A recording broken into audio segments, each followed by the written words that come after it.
Kim Jong-un invincible as North Korea dictator thwarts house arrest plot by punishing army. In an unexpected move, the brutal autocrat disciplined two of his most senior military officers following an inspection of North Korea's General Political Bureau, a key military institution. Hwang Pyong-so and Hwang, chief and deputy chief of the influential bureau, were reportedly punished for having an impure attitude. Kim, who has ruled North Korea since 2011, has become renowned for his tyrannical style of leadership, regularly purging, dismissing or executing those deemed to have stepped out of line. His punishment of Hwang, his second most powerful military official, however, raises questions about the loyalty of the Army's high command.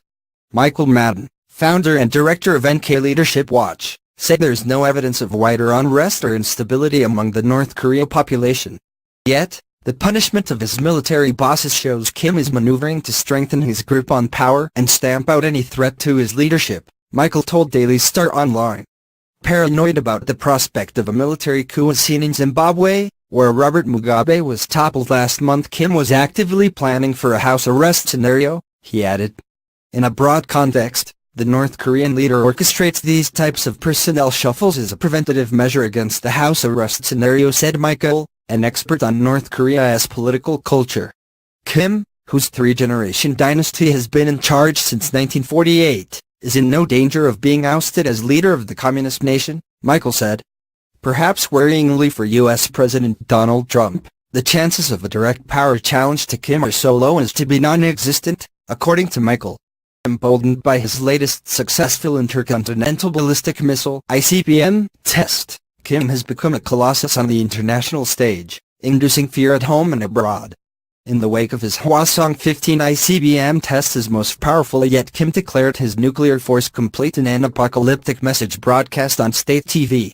To the consternation of Trump and his allies, Kim has not backed down from threats to totally destroy his country if he refuses to curb his nuclear program.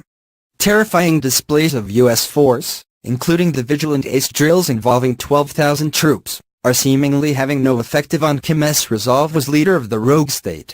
Michael said his iron-fisted approach to managing his top military brass is just another example of Kim boosting his leadership. Therefore, despite the punishment of Hwang, a respected character within the regime, a Mugabe-style coup looks more unlikely than ever, Michael said. The system is loaded with numerous control and surveillance channels to prevent a coup from happening, Michael explained.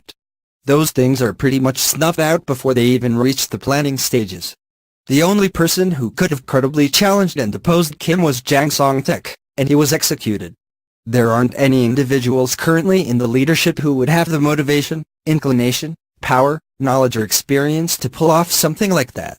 Last month, Kim's regime stepped up security of statues dedicated to his dynasty amid reported fears of an uprising led by hostile elements.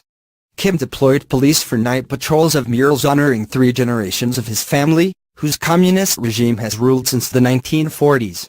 Fury over widespread poverty, famine and poor living standards is said to be building in a secretive state. Discontent among younger generations of North Koreans critical of Kim's focus on developing nuclear weapons is said to be mounting. North Korea's nuclear spending is estimated to be around $2.4 billion.